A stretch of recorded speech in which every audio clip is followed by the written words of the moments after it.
Hola, bienvenidos a todos, bienvenidos a vuestro canal, bienvenidos a Hablemos Sport, al canal donde hablamos de deporte. Hoy precisamente vamos a hablar de tenis. De tenis, sí, se han acabado ya las 2 semanas de Wimbledon, un torneo bastante raro este año, una edición bastante polémica. Hablaremos de esto y mucho más, pero hoy el enfoque lo daremos especialmente a la ganadora del femenino, a la jugadora de Kazajistán, aunque iba a decir rusa, que los que seguís un poco el tema ya conocéis un poco la polémica. La idea no es entrar en esto, sino más bien a hablar de lo que es la jugadora, hacer su perfil, analizar un poco su recorrido, su juego y un poquito también su trayectoria. Vamos a ello enseguida después de la intro. It's magnificent tennis. Cutting in, and what a goal by Connor McDavid. Oh my goodness. The 20, the 10. Touchdown. 96 yards to win the game. Stunning forehand. Bang! Bang! Oh, what a shot from Connor. This is caught. Diggs! Sideline! Touchdown! Unbelievable! ¡Gol de Andrés! El dios del fútbol acaba de bajar a Stamford Bridge. They are still Bayern. They are still champions. Allá vamos, me encanta esta intro, la verdad, nunca me cansaré de escucharla. Total, la he hecho yo. En fin, vamos a ello. A ver, vamos a hablar primero antes de empezar. Los que lo sabéis, pues lo sabéis, y los que no, pues esta edición de Wimbledon ha sido bastante rara. La especie de sanción esa de no dejar jugar a los jugadores rusos. Sinceramente, a ver, no me gusta hablar de política ni quiero comentar ese tipo de cosas, pero simplemente decir que me parece absurda. La guerra es una cosa, la política es otra cosa. Esto es deporte y no creo yo, sinceramente, que Daniil Medvedev o que Rublev, por ejemplo, o Karen Khachanov, por ejemplo, no sé, no creo que vayan a cambiar nada, sinceramente, en la política de Putin o en la política de lo que sea. En fin, vamos al lío, que es lo que nos interesa. Además es una edición absurda porque no hubo puntos. Y de hecho tenemos el caso, un caso caliente ahora mismo, que es el caso de Novak Djokovic, que claro, a pesar de ganar el torneo, le pasó lo mismo también a Nadal, que a Kyrgios, que han salido dañados del hecho de no tener los puntos, entonces no han podido avanzar, sino más bien caer en el ranking. Absurdo, sinceramente absurdo. Y más allá de los premios, digamos, de los premios en liquidez, me refiero en dinero que se han llevado, y el logro de haber conseguido, para Djokovic sobre todo, de haber logrado su otro trofeo de Wimbledon, y salva así un poco su año, pero es que en el ranking en sí no ha afectado en nada el torneo este año. O sea, absurdo, de verdad. Es igual, este no es el tema. Haremos un podcast seguramente la semana que viene para hablar de este tema, porque el tema Djokovic es muy interesante. Pero hoy vamos a hablar de la ganadora del femenino, que nunca hablamos, nunca se habla de chicas, nunca se habla del circuito WTA, pero es que en general no se habla de las chicas. Hoy vamos a dedicarle un programa a la ganadora, a Elena Rybakina, jugadora de Kazajistán, aunque es rusa, pero bueno, ahora hablaremos de ello. Primero vamos a hablar de su trayectoria, de su recorrido. Jugadora nacida en Moscú, o sea, rusa en verdad de nacionalidad, pero adquirió la ciudadanía en 2008 de Kazajistán. Ahora llegaremos a ello. Se formó en el Spartak Tennis Club. De hecho, tengo un artículo que he publicado ayer en el blog, la verdad es que muy interesante, habla un poco de toda la trayectoria de la jugadora, de su recorrido hasta Wimbledon, en Wimbledon, y luego de su final contra la tunecina Ons Jabeur, perdón. Entonces, lo dicho, formada en el Spartak Tennis Club, es el club de donde salieron jugadores como Marat Safin y Anastasia Miskina, por ejemplo, entre otros. En junior llegó a ser número 3 del mundo, representando a Rusia, jugó Grand Slams, jugó incluso torneos internacionales por equipo para Rusia. Y en sus inicios en el circuito ITF y WTA también jugaba bajo la bandera rusa. ¿Qué pasa? Que en 2008, cuando por primera vez entra en el top 200, recibe pues una oferta del estado, del país de Kazajistán, y adquiere la ciudadanía a cambio de, primero apoyo económico y obviamente pues de representar el país en los torneos, en la Copa Davis y demás. No es la primera en hacer esto, de hecho es algo bastante habitual, digamos, en estos países. Entre los dos países, me refiero, entre Rusia y Kazajistán. Tenemos de hecho, por ejemplo, a Alexander Bublik, el actual, creo que es número 42 del mundo, si no me equivoco, que también es de origen ruso pero juega para Kazajistán. Antes de él lo hizo Mikhail Kukushkin también. Y en las chicas tenemos a Yulia Putintseva, que es también la número 2 de Kazajistán, número 32 del mundo, que también ha hecho lo mismo, que es de origen ruso. En fin, durante esa época junior y hasta que llega hasta 2020 más o menos, Rybakina trabaja con una ex campeona, con Elina Vesnina, ex número 13 del mundo, creo que era su mejor ranking, si no me equivoco. Y a partir de ahí, con esa colaboración con Elina Vesnina, llega en el 2020, entra por primera vez en el top 20. En el top 20 porque precisamente en el torneo de Hobart, se lleva el torneo de Hobart en diciembre de 2019, inicios 2020, que es uno de los torneos previos al Australian Open. Gana el torneo en pista dura, eso en 2019, y justo justo después del Australian Open, se lleva su segundo torneo. Los dos son torneos 250, esta vez en tierra, en Bucarest, en Rumanía, y con eso ya integra el top 20. Se queda en el top 20. La verdad es que empezó muy bien aquel año, pero la jugadora después, hace cuestión de 4 o 5 meses, contó que había pasado muy mal, que había vivido muy mal lo que ha sido el confinamiento, porque estaba en Moscú. Las restricciones eran bastante duras y no pudo entrenar durante 4 meses. De hecho, durante 4 meses casi no pudo salir de casa. Es lo que cuenta la jugadora. Dijo que lo había pasado bastante mal, y después de ello pues tuvo que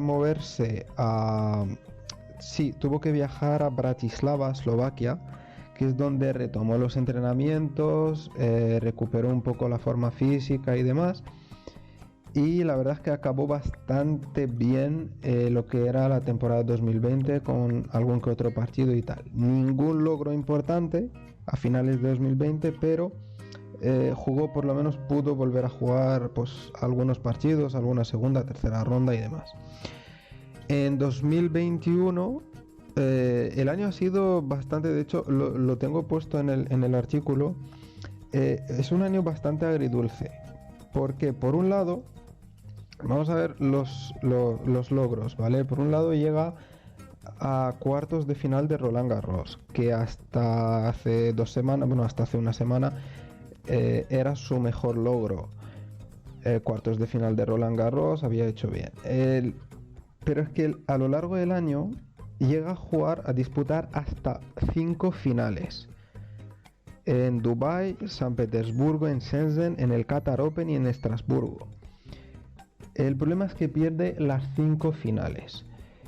Y de ahí el sabor un poco de agridulce, porque al fin y al cabo, llegando a tantas finales, llegando a cuartos de final de Roland Garros, la mejora creo que es indudable. O sea, había mejorado bastante la jugadora, estaba integrada en el top 20 bastante bien.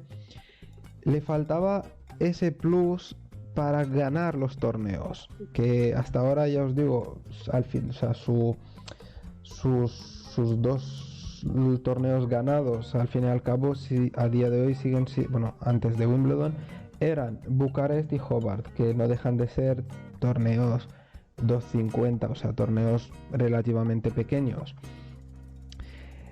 Y nada, y así llegamos ya a lo que es la temporada 2022, en la que la verdad es que no estuvo nada bien. Desde el arranque de este año, lo tengo por aquí, desde el arranque de este año no ha tenido ningún logro así muy importante. Su paso por la temporada australiana no estuvo muy allá, luego hizo un buen torneo en Indian Wells, donde alcanza cuartos de final, pierde precisamente contra Sakkari, la griega, la número 3 del mundo, María Sakkari. Partido reñido, 7-5, 6-4, pero pierde en cuartos de final. Y luego, a partir de ahí, la verdad es que los resultados son bastante malos. Segunda ronda en Miami, pierde contra la americana Jessica Pegula, la número 8 del mundo. Luego empieza lo que es la temporada de tierra batida. En Charleston pierde contra la ucraniana Kalinina también en primera ronda. Luego Stuttgart, segunda ronda contra la española Paula Badosa. Madrid pierde en tercera ronda contra Teichmann. En Roma, tercera ronda otra vez contra Teichmann. Y en Roland Garros también tercera ronda, esta vez contra la americana Madison Keys. Ya ves, primera, segunda, tercera ronda. El año no ha sido muy bueno, la verdad. Y de hecho, por primera vez, justo cuando se acabó la temporada de tierra batida, digamos, cuando se acaba Roland Garros, por primera vez desde 2020, que había entrado desde inicios 2020, desde enero 2020, que había entrado en el top 20, pues después de Roland Garros este año, por primera vez sale del top 20 y baja hasta el número 23, que es precisamente cómo se presenta a Wimbledon. La temporada de hierba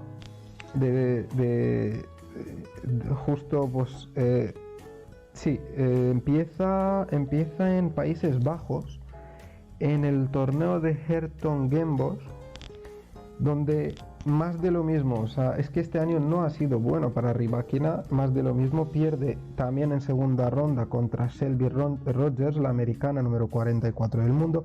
Ya veis, un montón de verdad de derrotas contra jugadores, algunas contra jugadoras buenas, establecidas del top 10 y top 20, pero es que varias derrotas también contra jugadoras con un ranking bastante más bajo. Estamos hablando de Rogers, por ejemplo, que es número 44, Rybakina estando en las puertas del top 20 o en el top 20, debería ganarle, pero bueno. Luego, justo antes de Wimbledon, se presenta en el torneo de Eastbourne también, y más de lo mismo, primera ronda, y esta vez contra la veterana Lesia Tsurenko, la ucraniana de 33 años. Derrota en 3 sets, pero en primera ronda otra vez. Y así es como llega a Wimbledon.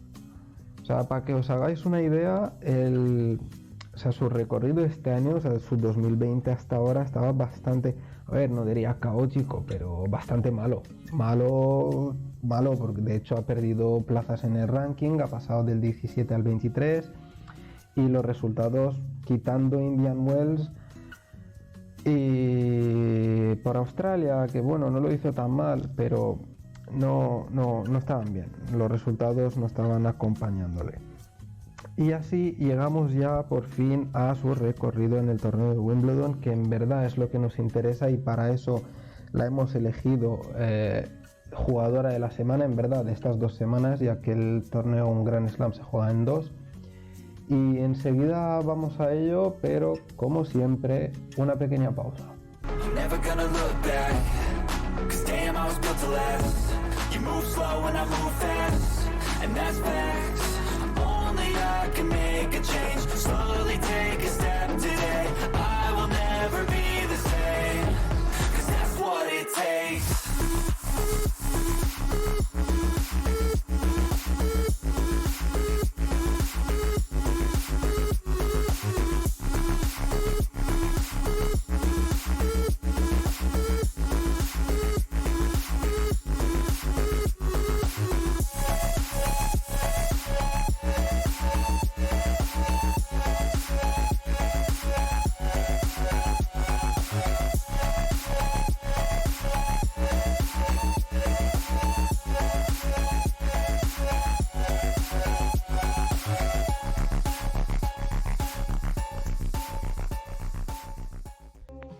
Entonces ya llegamos a Wimbledon así y ahí ya las cosas cambian.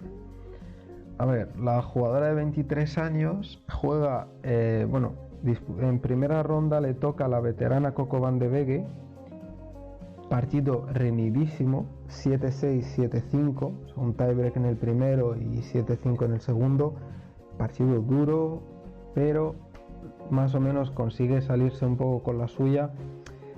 Las sensaciones no eran muy buenas, sinceramente. Las sensaciones eran bastante pesimistas porque Van de Weghe además no es que sea especialista de hierba ni mucho menos, entonces las sensaciones no eran muy buenas.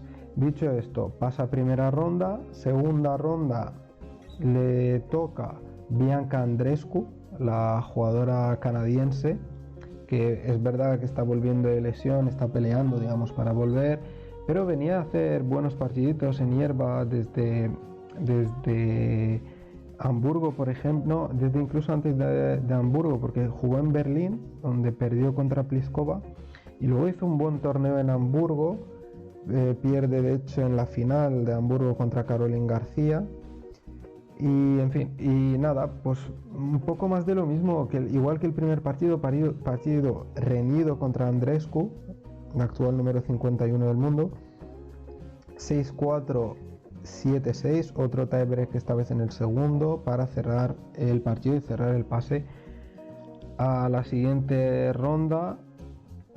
Esta vez, pues de nuevo, otro partido reñido, esta vez contra la China, Qinwen Zheng, que no me sale nunca, la joven china de 19 años, un espectáculo por cierto de jugadora, pero es verdad que lo que es el césped, lo que es la hierba, no es su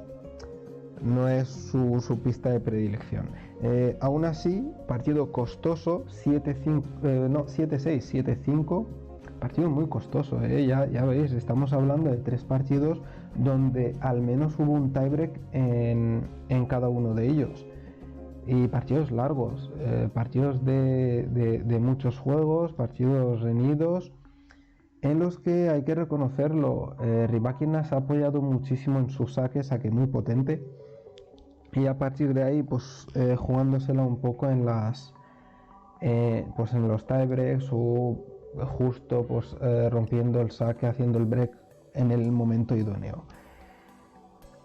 Ahí es cuando a partir de ahí ya llegan un poco lo que son las cosas serias. Octavos de final, partido contra otra veterana, esta vez es Petra Martic, la croata, que de hecho lleva también un par de temporadillas malas, ha bajado al puesto 85, pero venía haciendo también Petra Martic un buen torneo, venía a eliminar a Jessica Pegula, precisamente a la número 8 del mundo, y de nuevo un primer set reñido, 7-5, eso sí, esta vez el segundo set lo cierra más cómodamente, 6-3, y es verdad que esta vez le ha costado un poquito menos el partido de octavos, por lo menos le ha costado menos que los 3 primeros.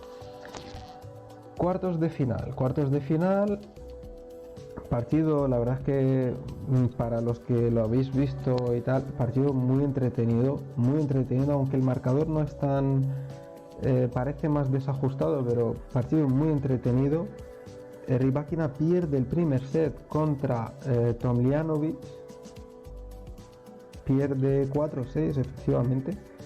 El partido se le pone un poco complicado perdiendo el primer set, más que nada porque pierde su saque de entrada y no consigue recuperar el break. A partir de ahí se pone un poco las pilas, juega un poco más directo, bastante más directo, además como tiene un juego muy agresivo, una derecha explosiva, pues consigue cerrar el segundo y el tercer set bastante cómodamente, 6-2, 6-3. Y ya llega ahí, o sea, haciendo eso ya llegaba conseguía superar su logro más importante hasta el momento, que era sus cuartos de final en Roland Garros. Esta vez ya estaba en semis.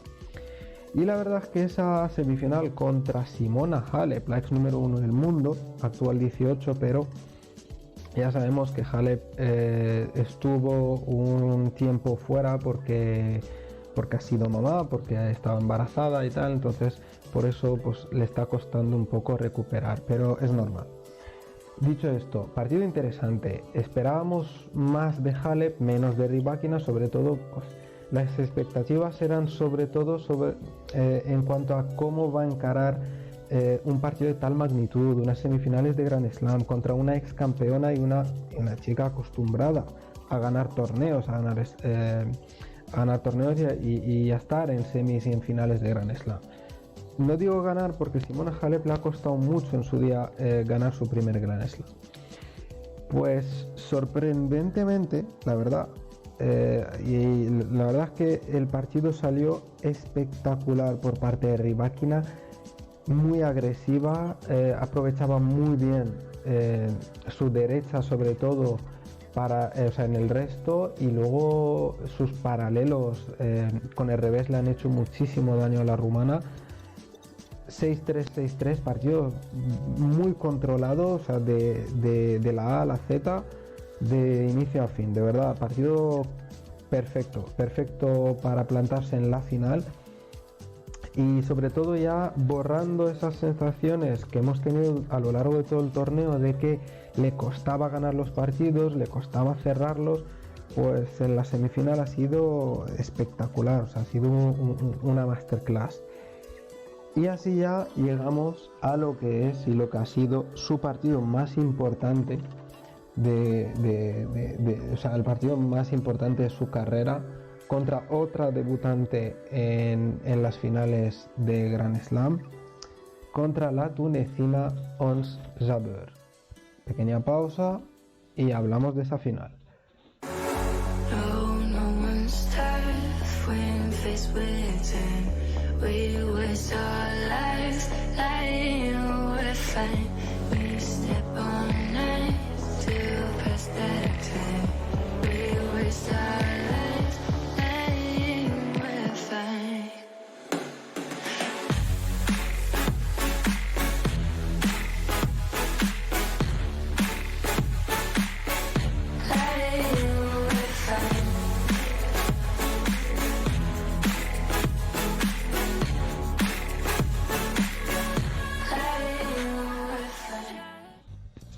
Vamos a esta final, que la verdad es que ha sido un poco rara en el sentido de que eran dos jugadoras que nunca habían llegado a tan alto, tan arriba en un Grand Slam, entonces no sabíamos exactamente quién iba a tener un poco esa ventaja mental, ¿vale? Empieza el partido con muchos nervios por parte de Rybakina. También es verdad que su juego tan agresivo contra justamente un juego totalmente opuesto, que es el de Jabeur, que es mucho más técnico, mucho más fino, o sea, es que Jabeur tiene muñeca, tiene mano, es una artista, la verdad. Entonces, dos juegos tan opuestos, será muy interesante la oposición de dos estilos. Y en esto, pues el primer set lo sale ganando Jabeur 3-6 de hecho, pero no porque la tunecina haya jugado mucho mejor ni nada, sino simplemente se notaban los nervios de Elena Rybakina, se notaban en ciertos errores forzados, unos en la derecha, muchas de ellas se quedaron en la red y muchas se fueron lejos de la línea, y eso era sobre todo en nervios y la inexperiencia, obviamente, aunque en este es verdad que la inexperiencia de finales de Grand Slam de ambas. Lo único que Jabeur es actual número 2 del mundo, ha jugado más torneos, ha jugado más finales, ha ganado más, y aparte, de hecho, Jabeur venía de una serie de 11 partidos consecutivos ganando sobre hierba. A partir del segundo set, la verdad es que las cosas van cambiando y cambian rápidamente, de hecho, porque Rybakina aprovecha muy bien el segundo saque más flojo de Jabeur y recupera también así su acierto en lo que es su juego directo. Empieza a tener más puntos ganadores, a tener un juego, bueno, su juego de por sí es agresivo, pero había ganado en acierto en el segundo set. Y también ha ido recuperando un poquito más de regularidad en su primer saque, y la verdad es que el segundo set ha sido bastante rápido, 6-2, lo ha cerrado rápido, además con juegos poco peleados. O sea, creo que hubo 2 juegos en blanco, por ejemplo, con el saque de Rybakina. El tercer set empieza un poco, pues ha sido un poco la continuación de lo que ha sido el segundo. Empieza muy bien para Rybakina con un break de entrada, se pone rápidamente 4-2, sacando muy bien, y ahí es cuando llega, pues, ¿sabéis? Siempre hay un punto en en todas las finales de cualquier deporte, en todos los partidos importantes de NBA, de fútbol, siempre hay un momento que es un punto de inflexión, donde las cosas a veces donde las cosas a veces van a tu favor y hay veces que van a tu contra. Pues con 4-2 en el marcador, sacando Rybakina, Jabeur se pone 0-40. Entonces 3 bolas de break para recuperar el break para la tunecina, y ahí lo que hace Rybakina es impresionante. Esto son las típicas imágenes que luego veremos dentro de 5 o de 10 años y diremos, ¡buah! Ese fue un momentazo. Saca 4 saques ganadores.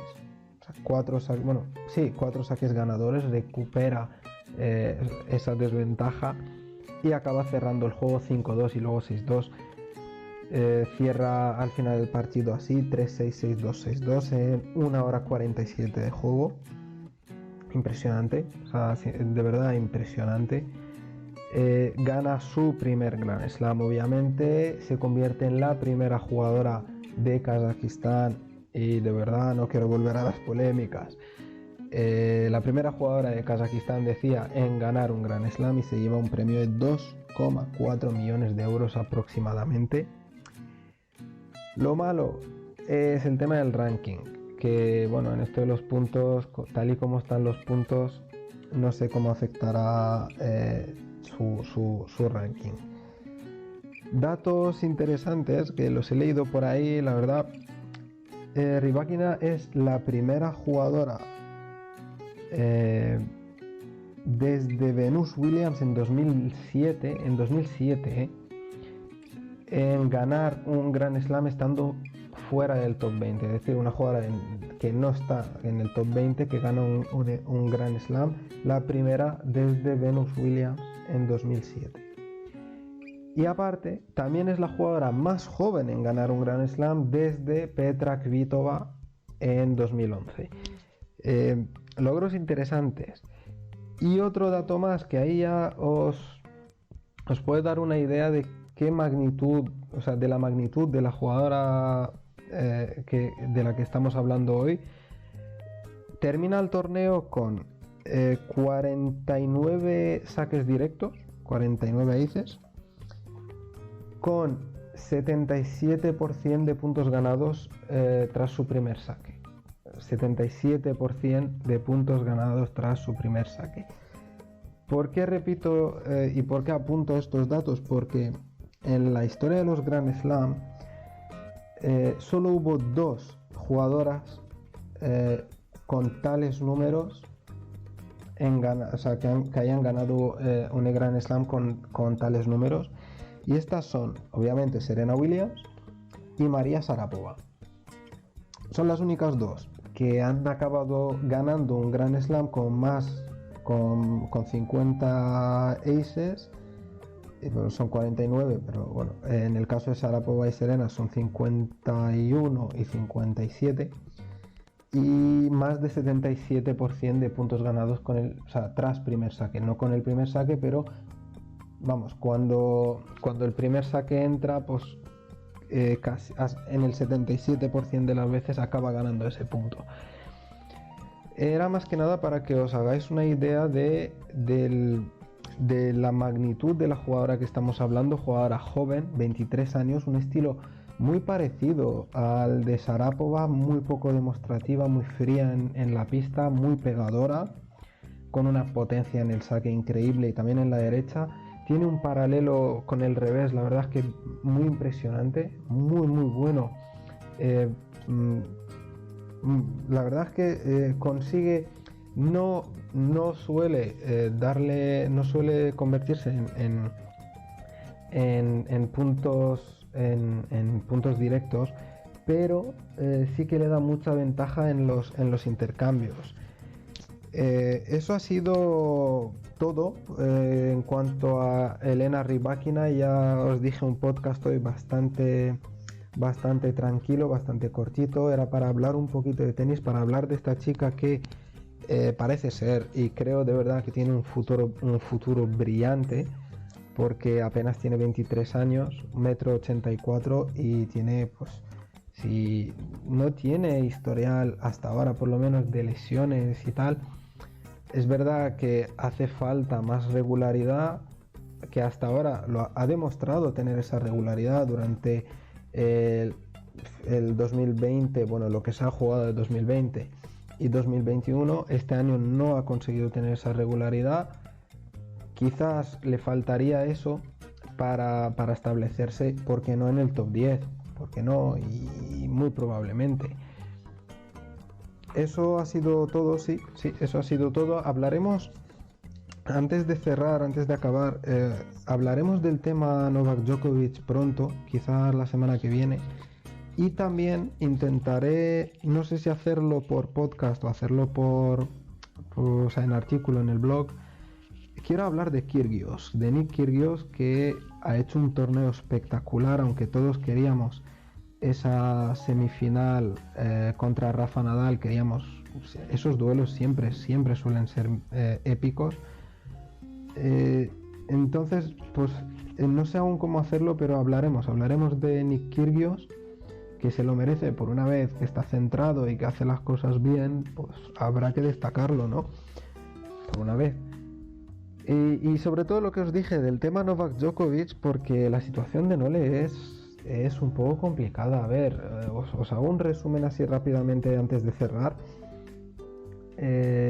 Novak no juega en Australia este año por el tema de la vacuna y demás, porque se niega a vacunarse y tal.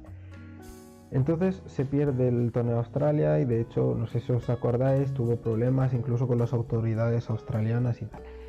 Luego, bueno, pues juega Roland Garros, donde, bueno, pues contra Nadal tampoco había mucho que hacer. Y al final su única oportunidad de ganar un Grand Slam este año es Wimbledon. ¿Por qué? Porque, bueno, por lo menos por ahora, y parece que esto va para largo, las medidas para entrar en Estados Unidos siguen siendo bastante complicadas, y tiene que tener la vacuna hecha, cosa que él no tiene. Con lo cual se va a perder el US Open. Entonces, aparte de perderse el US Open, va a seguir perdiendo puntos en el ranking. Se va a perder gran parte de la gira americana, porque el torneo de Cincinnati, por ejemplo, se va a perder torneos. y habrá que ver. Lo que no sé aún es el tema en Canadá cómo está, porque igual se pierde los torneos de Montreal y Toronto también. Creo, si no me equivoco, que en Canadá también siguen exigiendo la vacuna para entrar al país. Se está complicando mucho la vida, y ya de por sí, aunque ha ganado Wimbledon, ha perdido puntos. Os explicaré exactamente por qué. Ese sí que lo haré por escrito y lo haré por podcast, porque es un tema muy interesante y no tengo opinión sobre el tema, la verdad. Por lo menos por ahora no la tengo. Puedo entender, puedo respetar su decisión y si está convencido de ello, pues bien por él, pero al mismo tiempo quizás le esté costando demasiado. Entonces no lo sé. Es un tema es un melón que ya abriremos. Muchas gracias por escucharnos, muchas gracias por seguirnos y nada, hasta la próxima.